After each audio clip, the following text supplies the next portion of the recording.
Hello, Grots and Gits. We have some Imperial Knights for you for Grotmas. This is the Grotmas detachment for the Imperial Knights. It is the Questor Forgeback.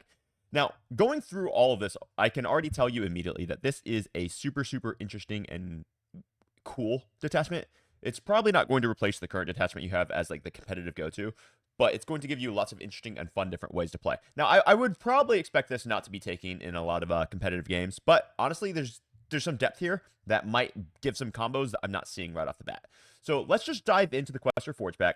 And honestly, this is still basically going along the theme with GW releasing these Grotmas detachments as mainly just new ways to play the army. And this is certainly a new way to play the army. Maybe not quite as good as some of the other detachments, but it's still worth talking about. And honestly, I think it's going to be pretty fun. So let's check it out. We have the Questor Forgeback, and the detachment rule is going to be the Cog-bound Alliance. Imperial Knights units from your army have the following ability. Sacristan Pledge. Now, the Sacristan Pledge, in your command phase, one model in your unit regains one lost wound. If this unit is within 3 inches of one or more friendly Tech Priest models, that's some foreshadowing for you, one model in the unit will regain up to D3 lost wounds instead. So basically you have healing knights. So right off the bat, the actual detachment rule is pretty dang good. So all of your knights will just heal 1 wound every single turn, and if you're within range of a tech priest, foreshadowing because you're going to have tech priest allies, you get to regen D3 wounds. So basically your big knights, or your Imperial Knights become Necrons, which is honestly a pretty good place to start with. Now, Adeptus Mechanicus units from your army have the following ability, once again foreshadowing. Divine Inspiration. Each time a model in this unit will make a ranged attack, reroll a hit roll of 1. If the unit is within 6 inches of one or more friendly Imperial Knights units, reroll a wound of 1 as well. Okay, so we basically know that now you're going to be able to take allies from the Adeptus Mechanicus. So these are the allies that we can take. You can include Tech Priest Dominus, Tech Priest Manipulus, Skitarii Marshals, Skitarii Rangers, and Skitarii Vanguard. It's a little sad that they didn't include some of the other options. Like, I would love to take some Ballistari chickens here. But the fact that you can take the Skitarii Marshals is pretty cool because you can just start your Rangers and your Vanguard with the order of reroll hit rolls, which would be actually pretty sick. And then when you're close to your Imperial Knights, which you pretty much always will be, you get to reroll wound rolls. Now, these things are pretty cool. They actually give you a lot of objective play, and they have a lot of cheap units that you can just drop in the army, which will really fix the action economy problem of your Imperial Knights. So you are giving up, and by saying giving up, I mean you're trading out. It's not giving up. It's a different detachment. So instead of having the 6-up Feel No Pain and the reroll 1 hit and 1 wound roll, now you're going to get a automatic healing every single command phase, and you're going to get slightly buffed ADMECH units as well, which will 100% improve your ability to just play the game in general when it comes to scoring secondaries, holding primaries, things like this. All right, now let's read some of these enhancements. I generally like these enhancements. 1 or 2 of them kind of escapes my current brain though. So let's read what these are. We have the Omniscient Champion. This is for an Imperial Knights model only. You get to add 4 to the bearer's wound characteristics. I don't really think that's worth 30 points, but it certainly doesn't hurt to have an extra 4 wounds. Knight of the Opus Machina. Imperial Knights model only. Each time the bearer makes a ranged attack, if the bearer is within 6 inches of 1 or more friendly Adeptus Mechanicus units, reroll hit rolls of 1. Now, this would be really cool, specifically on the Knight Crusader, because one of the things that you're always going to be doing, right, is you're always going to be having some ADMECH nearby, because the ADMECH want to be able to reroll hits and wound rolls of 1. So this is also then just extending the hit rolls to the Knights. And on a unit like the Crusader, who just has a ton of shooting, it's going to start looking pretty darn decent. Okay, then we have the Magos Questoris, which is a 35-point enhancement. Tech Priest model only. While the bearer is within 3 inches of 1 or more friendly Imperial Knights units, it has the Lone Operative ability. In your command phase, select 1 friendly Imperial Knights model within 3 inches of the bearer. That model regains up to 2 lost wounds. This is interesting. It's 35 points, and if I'm not mistaken, a lot of your Tech Priest, so we have Dominus, Tech Priest, Manipulus. How much do the Tech Priest, Manipulus, and Dominus cost? Let me just check on this real fast. If I look at my ADMECH, sorry, I'm just pulling my stuff up here. We have a Tech Priest Dominus. He cost 70, and then the Tech Priest Manipulus is going to cost 60. So if you put it on the Manipulus, then he could get...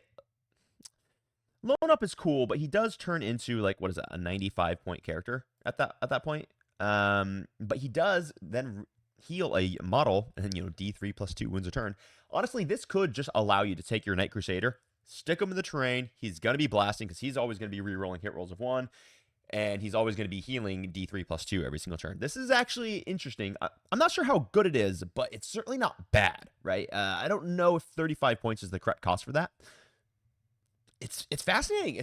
It's really fascinating. Also, it's hard to argue with a Canis Rex who heals D3 plus 2 wounds every turn. Like, there's some interesting things that we could do with that particular enhancement. I'm not sold on it, but it seems okay. Then the last one just seems kind of bad to me. Imperial Knights model only. While an enemy unit is within 6 inches of the bearer, worsen the leadership characteristic of models in that unit by 1. And while a friendly ADMECH unit is within 6 inches of the bearer, improve the leadership characteristic by 1. If you have 15 points, why the heck not? And now let's read some of these strats. These strats are a little bit interesting. Some of them are really good. Some of them kind of baffle me. So let's start with the Omniscience Grace. Any phase just after a mortal wound is allocated to an Imperial Knight or an Adeptus Mechanicus unit from your army, target the Imperial Knight or the Adeptus Mechanicus unit. Sadly, it's not both. It would be pretty cool if it was both. Until the end of the phase, models in your unit have the Feel No Pain 5+ against mortal wounds. Now, it is really important to note that this says just after a mortal wound is allocated. So, things like if your opponent throws grenades and they spike it, and all 6 of the dice are 4-ups, so you're going to take 6 mortal wounds, then you can use it after you see how many mortal wounds you're going to suffer. You don't have to use it before you see the mortal wound suffer, because it's specifically worded just after a mortal wound is allocated. Then we have Machine Focus for 1 CP, which is in your command phase. You're going to take 1 Imperial Knights unit from your army. Until the start of your next turn, your unit can ignore any or all modifiers to weapon skill, ballistic skill, hit, and wound rolls. This is a very, very good enhancement, and it's why, or stratagem, I mean, and it's one of the reasons why I think the Knight Crusader is like a shoo-in. Like, obviously, I'm taking a Knight Crusader in this detachment. There's just no, honestly, I might be taking 2 Knight Crusaders in this detachment. There's just no reason not to do it when you have very good, you get to ignore all modifiers, you get to heal, like, you're not really going to be moving very much outside of turn 1 just to take advantage of your towering. I think this is quite solid. Then we have Vengeance of the Machine Cult. When any phase, target 1 Imperial Knights unit from your army that was just destroyed. You can use this stratagem on that unit even though it was just destroyed. And then until the end of the battle, the enemy unit that destroyed your unit is marked. This is a status, so they just will count as being marked. Marked doesn't really matter except for with this stratagem. Each time an ADMECH model from your army makes an attack against a marked unit, that attack has lethal. Kind of cool. I'm not sold on it, but the reality is it's till the end of the battle they count as being marked. It's not till the end of the turn or anything like that. If you're taking 3 units of Rangers, you'd be surprised just how many wounds those guys can actually put out. There really are quite a lot of them. So maybe. Then we have the Aggression Begets Aggression. When you're shooting phase, 1 Imperial Knights unit from your army or 1 Imperial Knights character unit from your army and 1 friendly Adeptus Mechanicus unit that is within 6 inches. So it's either 1 normal Imperial Knight or a character and the ADMECH unit.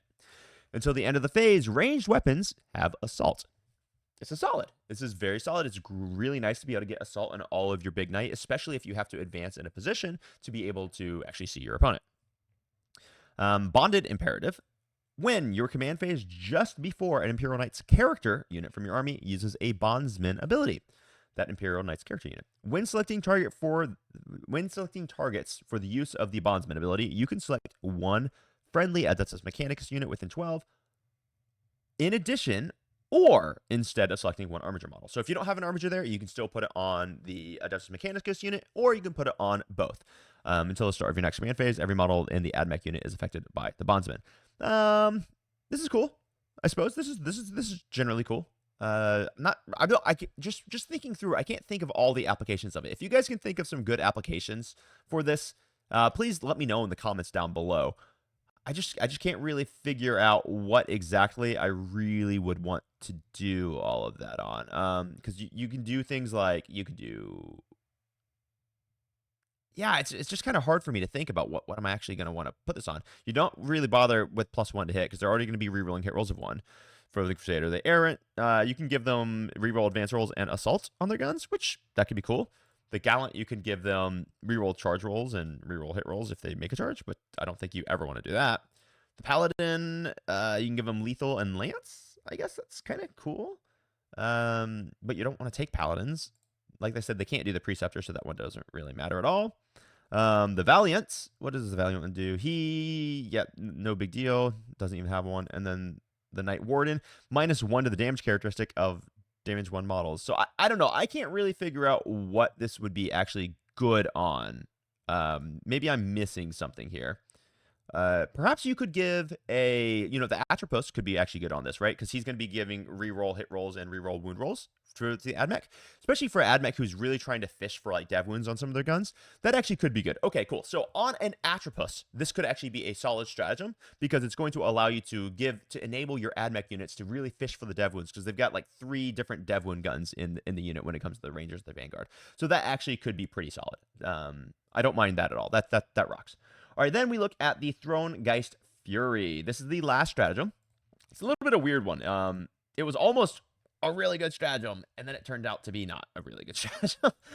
So we have your opponent's movement phase just after an enemy unit is set up or ends a normal advance or fallback move. Target 1 Imperial Knights Titanic unit that is within 24 inches and visible to the enemy unit. Select 1 ranged weapon in the model in your unit, and that model can shoot at the enemy unit when doing so. You can only use ranged attacks using that ranged weapon, and you can only hit on unmodified hit rolls of 6. That sucks. Yeah, basically, you're giving Overwatch to Big Knights, but only on 1 gun. And for the Big Knights, I think there's only 1 Big Knight that exists that you would like to use this on. So I think that would be the Conflagration Cannon if you wanted to take the Knight Valiant, which I don't think you want to take the Knight Valiant. I don't know, man. Yeah, I mean, don't get me wrong, the Knight Valiant's 3d6 strength 2 flamer or damage 2 flamer is pretty freaking solid for an Overwatch, but it's like, am I gonna take a Knight Valiant? Maybe in this specific detachment I would. I don't know, guys. I think this is going to be a pretty cool detachment. I think you're going to have some fun games with it, and you're going to be able to surprise people with it. I do not see this making it to the top of competition, but that's not a really big issue because not every single detachment needs to be the top of competition. As a matter of fact, we want less Star Shatter arsenals, and we want more just decent playable detachments, and this is decent and playable. I probably personally stick to the current index. And just remember, everyone, if you're a little disappointed in this one, this is in the context of the new Imperial Knights Codex, which I think is dropping within the first 3 months of the new year. So you're going to have an entire new codex. We're going to have different Bondsman abilities. We can have different stat lines. This could change dramatically when we see that codex, how useful this detachment is. So with that, I'm going to sign off, and we're going to be right back with the Chaos Knights review. See you in a moment. Bye-bye.